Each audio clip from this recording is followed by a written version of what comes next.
안녕하세요, 엘리야 형제입니다. 오늘은 교회 핫 이슈이면서 관심사인 교회 세습에 관하여 이야기하고자 합니다.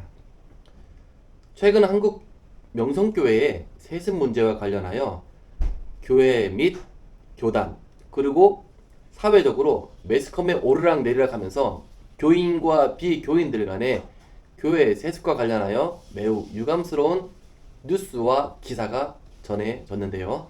이 문제를 바라보는 사람들마다 각자 시선이 다르고 생각이 달라서 많은 논쟁거리가 되고 있습니다. 성도 여러분, 여러분의 생각은 어떠한가요?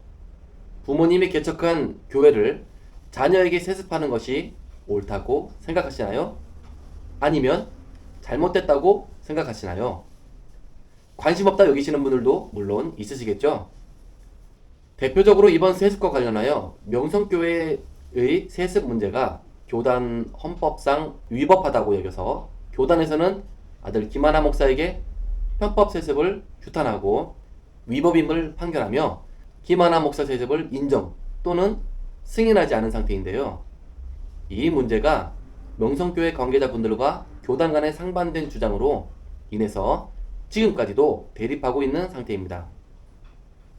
이 문제가 교단법으로 해결되지 않아서 사회법으로 소송이 이루어졌는데요. 최근 대법원 판결에서 명성교회 세습을 인정하는 판결이 내려져서 주목을 받고 있습니다. 이번 대법원 판결로 인하여 세습을 앞서서 반대해온 개혁연대 및 여러 단체와 개인들 모두 실망감을 표출했다고 하며 특히 신학교 학생들의 실망감과 좌절감이 크다는 인터넷 뉴스도 보았는데요. 여러분도 부자 세습 문제에 관하여 어떻게 생각하시며 어떤 마음속의 각자의 판결을 내리셨나요? 자, 예배를 드리는 예배당의 주인은 누구인가요? 그 교회를 개척한 당회장 목사일까요? 아니면 장로회일까요? 아니면 권사 집사일까요? 아니면 모든 성도가 주인일까요? 모든 성도가 주인입니다 라는 의견이 더 많은 줄 아는데요. 사실 모두 틀렸습니다. 예배당, 즉 교회당의 주인은 하나님이십니다. 또 오늘날 예수 그리스도를 주로 영접한 성도님들이 성령 하나님께서 거하시는 교회인데요. 한 성도 한 성도의 주인도 오직 하나님이십니다. 이 말씀의 근거는 이사야 56장 7절, 마태복음 21장 12절에 13절, 고린도전서 3장 23절 말씀에도 잘 기록되어 있습니다.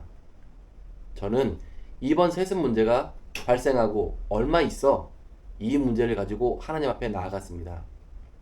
왜냐하면 우리 성도들끼리 이 문제를 가지고 옥신각신할 필요가 없기 때문입니다. 주인 되시는 하나님의 뜻을 알면 모든 것이 질서 있게 해결되기 때문입니다. 먼저 하나님께 교회 자녀 세습이 잘못됐는지 또 이것이 죄인지 여쭈었습니다. 성령님께서 말씀하시길 세습 자체는 잘못도 아니고 하나님 앞에 죄가 되지 않는다 라고 말씀하셨습니다.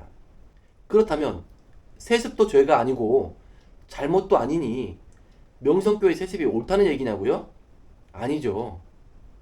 또 하나님께 여쭙습니다. 그럼 하나님, 명성교회 차기 당회장 목사로서 김하나 목사가 감독직을 맡는 것이 하나님의 뜻입니까? 라고요. 하나님의 응답은 아니다 였습니다. 자, 모든 분쟁이 아주 간단하게 해결됐죠? 이 세습의 문제를 아주 간단하게 하나님께서 답변해 주셨습니다. 정리가 되시나요? 교회 세습을 반대하시는 분들은 맹목적으로 반대를 하시면 안 됩니다. 비록 그 교회가 대형 교회이든 작은 교회이든 말이죠. 앞서 말씀드린 대로 교회 자녀 세습은 하나님 앞에 잘못도 아니고 죄도 아니기 때문입니다. 또 세습을 맹목적으로 찬성하고 자녀 세습을 진행하신 분들도 확실히 아셔야 할 것이 그 세습이 하나님의 뜻이며 허락하신 것인지 명확히 알고 세습을 이행하셔야 합니다. 즉, 이 문제의 해결 열쇠는 오직 주의 일을 하는 주의 성도들이 각자의 직분에 따라 모든 주의 일을 이행하기 이전에 반드시 성령 하나님께 주님의 뜻을 기도로 간구하여 응답을 받고 꼭 하나님의 뜻을 알고 난 후에 각자의 직분에 따라 권한을 사용하여 하나님의 뜻을 집행해 나가셔야 한다는 것입니다. 분명히 말씀드립니다. 하나님의 뜻을 알고 하나님의 뜻대로 행하지 않는 것은 불법이며 그것이 바로 죄입니다. 모든 한국 교회에 선포합니다. 각 교회마다 차기 담임 목회자를 세우실 때에 실무자들의 의견에 옳아 보인다고 차기 목회자를 청빙하는 죄를 범하지 마시기 바랍니다. 스펙을 보며 선정하지 마세요. 그저 참고만 하세요. 외모를 보고 평가하지도 마세요. 이것도 그저 참고만 하세요. 언변력이 좋고 유식한 설교를 잘한다고 높게 평가하지 마세요. 그것도 참고만 하세요.